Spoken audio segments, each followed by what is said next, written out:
A Acer anunciou 2 novos monitores 3D. A tecnologia dos equipamentos permite que o usuário não precise de óculos especiais para ver imagens que simulam 3 dimensões. Vejam agora os detalhes. A Acer anunciou 2 novos monitores 3D portáteis que não exigem óculos especiais, o Spatial Labs View e o Spatial Labs View Pro. Os 2 modelos têm 15,6 polegadas e oferecem 3D estereoscópio para conteúdo compatível ou plugin de exportação. Cada monitor é pensado para um público específico. O Spatial Labs View é voltado para entretenimento, enquanto o Pro tem um design industrial inteligente para uso comercial. Segundo a Acer, a função 3D pode ser usada com mais de 50 jogos. Os monitores podem converter conteúdo 2D como fotos pessoais, vídeos e apresentações. Os Spatial Labs também funcionam como monitores padrão 4K, com brilho de 400 nits, cobrindo 100% da gama de cores Adobe RGB. O Spatial Labs View e o Spatial Labs View Pro devem chegar ao mercado no final de junho. A Acer ainda não divulgou o preço dos monitores. E hoje é quinta-feira, dia do nosso colunista Leandro Alvarenga, responder às dúvidas relacionadas ao direito dos consumidores na internet.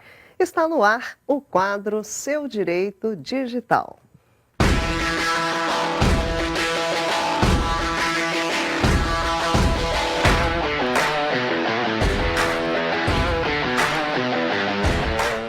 E eu já estou aqui a postos para colocar o Leandro Alvarenga aqui na nossa tela e recebê-lo aqui ao vivo, como sempre. Leandro Alvarenga, boa noite, bem-vindo.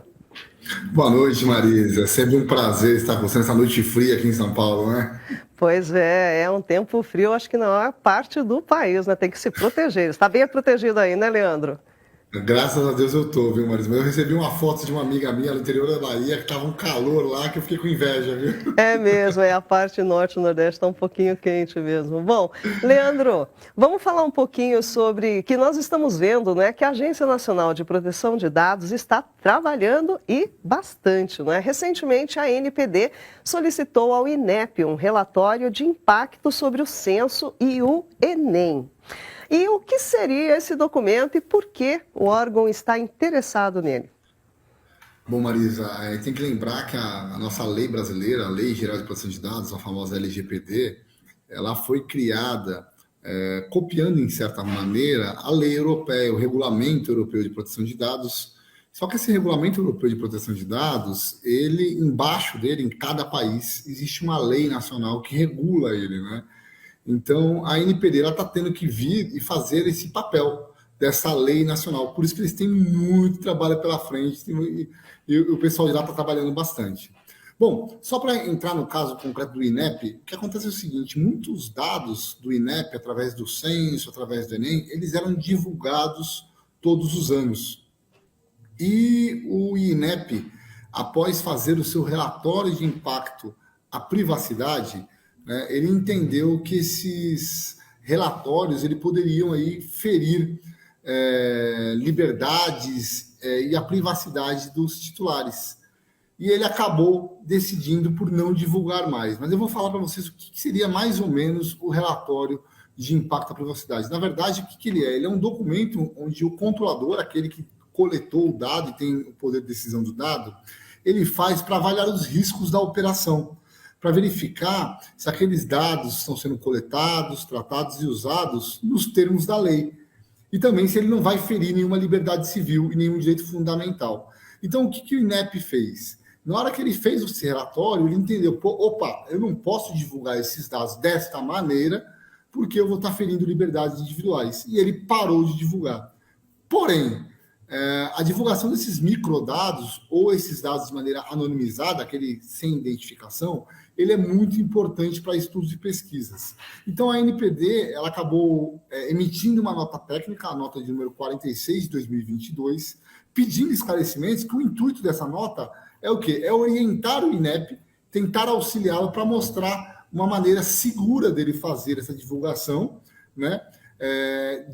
Falando qual é a amplitude, o que ele pode, o que ele não pode divulgar sem ferir direitos nenhum, mas também que não impeça a privacidade. É a NPD querendo também, olha só, olha que interessante, Marisa, não é só proibir a divulgação, mas é fazer com que a divulgação aconteça de uma forma responsável. Nesse caso, engraçado, né? Porque a INEP falou que não ia divulgar e a NPD quer que divulgue de uma maneira responsável, demonstrando ali que o consentimento, a autorização para divulgação é só uma hipótese legal. Existem outras hipóteses que a sociedade tem o interesse e o direito de ter acesso aos dados.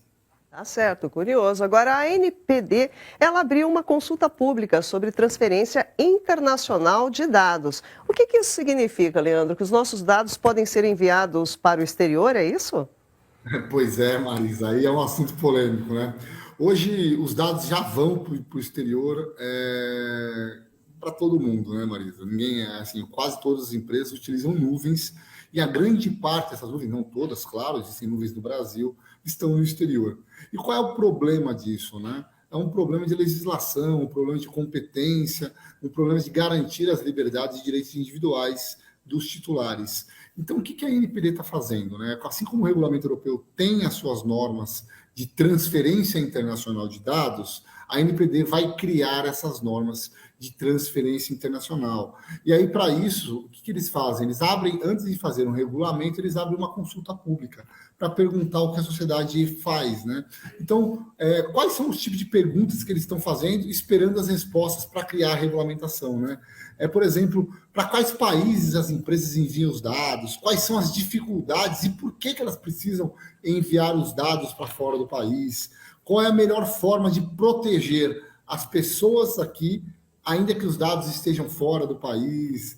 Então, existe uma série de questões. Por exemplo, eu posso dar um exemplo para você, Marisa, e para todo mundo de casa, que quando o regulamento europeu ele permitiu a transferência internacional para fora do espaço econômico europeu, né, que eles falam a transferência para países terceiros, o que eles fizeram?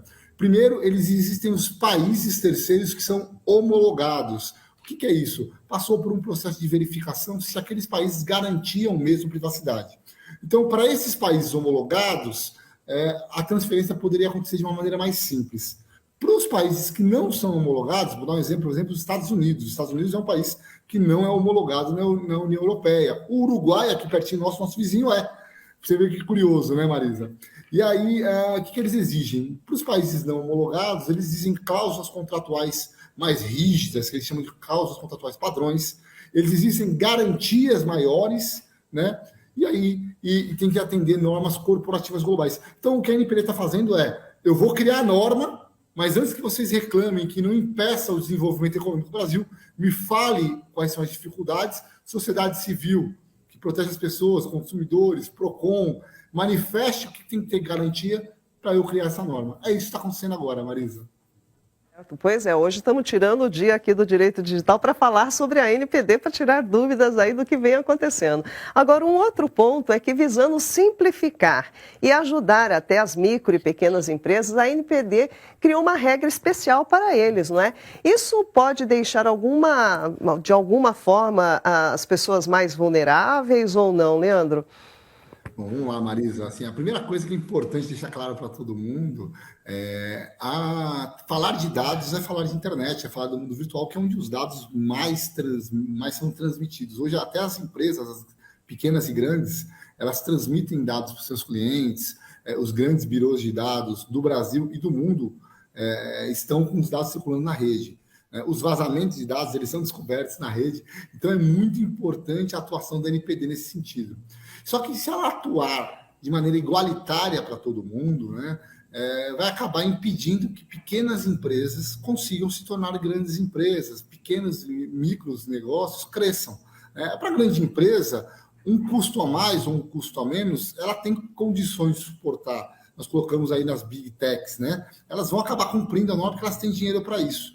Mas imagine nós exigirmos de uma uma startup que está começando, um pequeno negócio, que ela cumpra com a mesma rigidez o que as grandes empresas vão criar. Às vezes o custo disso vai inviabilizar o negócio, e é isso que a NPD não quis. Então, o que ela fez, Marisa? No começo desse ano, em janeiro, a NPD, depois de muita discussão, depois de consulta pública, ela criou uma norma mais branda. Não é que ela deixou de fazer com que essas pequenas e médias empresas não cumprissem a lei. Ela criou uma norma mais simples, né, para elas, para que ela possibilite o crescimento dessas empresas. Essas empresas, microempresas de pequeno porte e startups, que elas são tão importantes para o emprego, tão importantes para o desenvolvimento de tecnologia, que elas continuem sem criar dificuldades demais.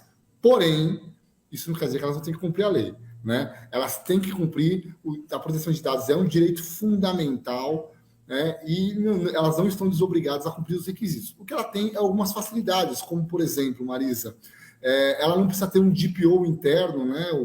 Nós falamos dele semana passada, do encarregado de proteção de dados. Ela pode ter um terceirizado, ou ela nem precisa ter, mas ela tem que ter um responsável para cuidar da privacidade. Ela pode ser representada aí no atendimento aos titulares por órgãos de classe, né, que vai ajudar ela a atender os titulares.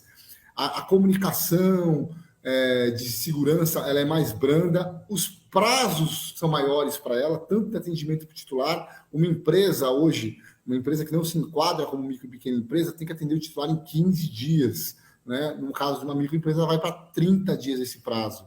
E a comunicação de incidentes. Isso é uma medida muito importante, Marisa, mas entenda, é importante saber que nem toda micro e pequena empresa e startup ela se enquadra aqui. Por quê? Porque existem dois requisitos que são muito importantes. Primeiro, a micro, pequena empresa e startup, ela não pode fugir daquele valor financeiro que foi instituído em lei, e também ela não pode fazer nenhum tipo de tratamento de alto risco para os titulares.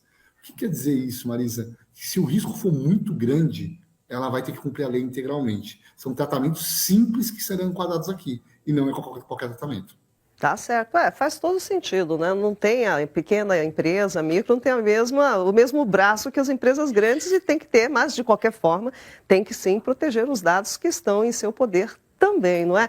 Leandro, mais uma vez, muitíssimo obrigada por todos esses esclarecimentos, tenho certeza aí que o pessoal gostou bastante e nos encontramos na próxima quinta-feira com outros temas, ou perguntas ou então outros temas sobre o seu direito digital. É sempre um prazer estar aqui para vocês. Uma boa noite fria para todo mundo aí, se agasalhem, para quem está aí no centro do país e no sul do país, para os nordestinos e pessoal do norte, fiquem felizes com o seu calor. Até semana que vem. Fiquem com Deus. Tchau, tchau. Muito obrigada, Leandro. Beijo para você. Até semana que vem. É isso aí, pessoal. Bom, então vamos lá. Deixa eu tirar aqui o Leandro da minha tela. Cadê? Onde que está aqui? Vamos lá. Deixa eu fechar aqui. Pronto, já está. Como vocês já sabem, Leandro Alvarenga volta toda quinta-feira aqui para o quadro Seu Direito Digital. Então, se vocês têm alguma dúvida sobre seus direitos e deveres, aproveitem esse espaço que é de vocês, viu? Então, mandem as suas dúvidas pelas nossas redes sociais e o Leandro Alvarenga responde na próxima semana.